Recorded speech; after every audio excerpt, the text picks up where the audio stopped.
श्री स्वामी समर्थ. बघा 2026 मधला पहिलाच आपला गुरुपुष्य अमृत योग येत आहे. तो आहे गुरुवारी आणि गुरुपुष्य अमृत योग हा गुरुवारी येतो म्हटल्यावर आपला गुरु म्हणजे गुरूंचा वार, म्हणजेच आपल्या महाराजांचा वार गुरुवार, आणि त्याच दिवशी आपला गुरुपुष्य अमृत योग हा दिवस खूप महत्त्वाचा आहे आणि खूप शुभही मानला जातो. तर बघा या दिवशी तुम्हाला काय करायचं आहे. गुरुपुष्य या दिवशी तुम्हाला हळदीचं लेपन करायचं आहे. या दिवशी आपल्या घरी हळदीचं लेपन करायचं आहे. या दिवशी सोने वगैरे तुम्ही खरेदी करू शकता. खूप शुभ मुहूर्त असतो. तुम्ही म्हणजे असं म्हणतात की या दिवशी खरेदी केलेली ती कधीच त्याच्यात वाढच होतं, कमी होत नाही, वाढल्याच जाते अशा पद्धतीने. तर बघा तुम्हाला गुरुपुष्य अमृत योग आहे आणि या दिवशी तुम्हाला आपल्या महाराजांची सेवाही करायची आहे. आणि या दिवशी तुम्हाला गुरुपुष्य अमृतपासून तुम्हाला एक सेवा सांगते मी. बघा फुलवातीची सेवा आहे. तर बघू शकता आपली फुलवात जी असते ना, जी सेवा आहे. तर मी बघा काय करायचं आहे. गुरुपुष्य अमृत योग आहे आणि आपल्याला चढत्या क्रमाने आणि उतरत्या क्रमाने फुलवातींची सेवा करायची आहे. तर चढत्या क्रमाने बघा आपण शाळेत शिकलेलोच असतो आणि मेन म्हणजे ही सेवा करत असताना काय करायचं, याला खंड चालत नाही, पूर्ण याच्यातच करावं लागते, अखंडित जमत नाही. कारण की मासिक धर्म वगैरे आला तर ठीक आहे, पण शक्यतोवर तर कुठं बाहेर वगैरे जायचं असलं तर मग तुम्ही ही सेवा टाळा. माहेरी वगैरे जायचं असेल तर ही सेवा टाळा, नंतर सुरू करा. पुढच्या गुरुपुष्य अमृत योगपासून सुरू करू शकता. बघा काय करायचं आहे आपल्याला. आता फुलवात घ्यायची आहे. एक तुम्ही पंती घ्या किंवा मग एक दिवा घ्या, एक निरंजनी वगैरे घ्या, तांब्याची घ्या, पितळाची घ्या किंवा मग आपल्या मातीचा नसतो का तो घ्या. शक्यतो तुमच्याकडे चांदीची असेल तर चांदीची घ्या. तर थोडी मोठीच घ्या, कारण की आपल्याला चढत्या क्रमाने याच्यात फुलवाती लावायच्या आहे. ही सेवा 12 दिवसाची आहे. बघा 12 दिवस चढता क्रम आणि नंतरचे पुढचे 12 दिवस उतरता क्रम, म्हणजे अशी पूर्ण सेवा ही 24 दिवसाची आहे. त्याच्यामुळे आपल्याला थोडी आपण पत्नी म्हणतो ना, छोटा मातीचा दिवा असतो तोच घेऊया. तो घेतला तर खूप चांगलं, आणि जर तुमच्याकडे चांदीचा असेल तो घेतला तर अतिउत्तम. तर फक्त मग थोडं ॲडजस्ट करावं लागणार आहे. काय करायचं आहे, ह्याच्या फुलवातीने तुपात भरून ठेवायच्या आहे. तुपात भिजून ठेवायच्या आहे. फुलवाती ज्या आहे त्या तुपात भिजून ठेवायच्या आहे. छानपैकी अशा तुपातच भिजवायच्या आहे, तेलात भिजवायच्या नाही.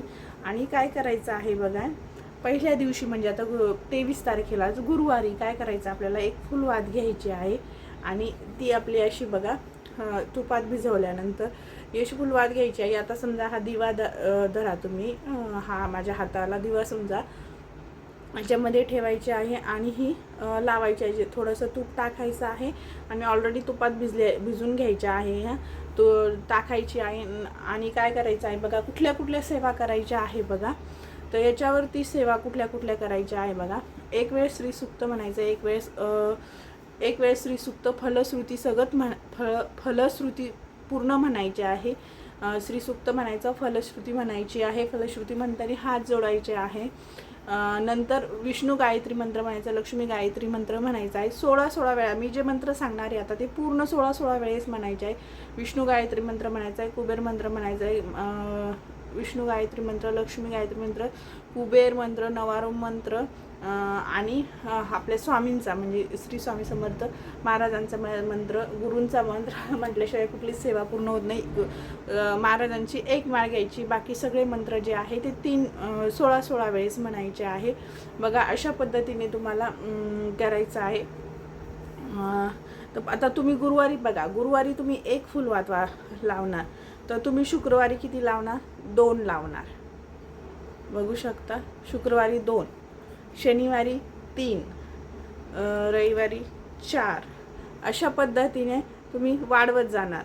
रविवारी 4, सोमवारी 5, मग असे करून 6, 7, 8, 9, 10, 11, म्हणजे तुम्ही गुरुवारी 1 लावली तर शुक्रवारी 2 लावणार, शनिवारी तुम्ही 3 फुलवाती लावणार, रविवारी तुम्ही 4 लावणार, म्हणजे असं चढत्या क्रमाने लावणार. मग असं करत 12व्या दिवशी तुम्ही बघा अशा पद्धतीने तुम्ही लावणार. तर मग नंतर काय करायचं आहे बघा, 12व्या दिवशी 12 लावल्यानंतर 13व्या दिवशी काय करायचं, परत तुम्ही 12 फुलवाती लावणार. 12 नंतर परत मग उतरता क्रम घेणार. अशा पद्धतीने तुम्हाला करायचं आहे बघा. तर 12व्या दिवशी 12व्या दिवशी तुम्ही 12 लावल्यानंतर 13व्या दिवशी तुम्ही परत 12 लावणार. अशा पद्धतीने तुम्हाला चढत्या आणि उतरत्या क्रमाने लावायच्या आहे. बघा, मी समजलं असेल तुम्हाला, परत एकदा सांगते बघा. गुरुवारी 1 लावणार आपण फुलवात, गुरुवारी 1 अशी फुलवात लावणार.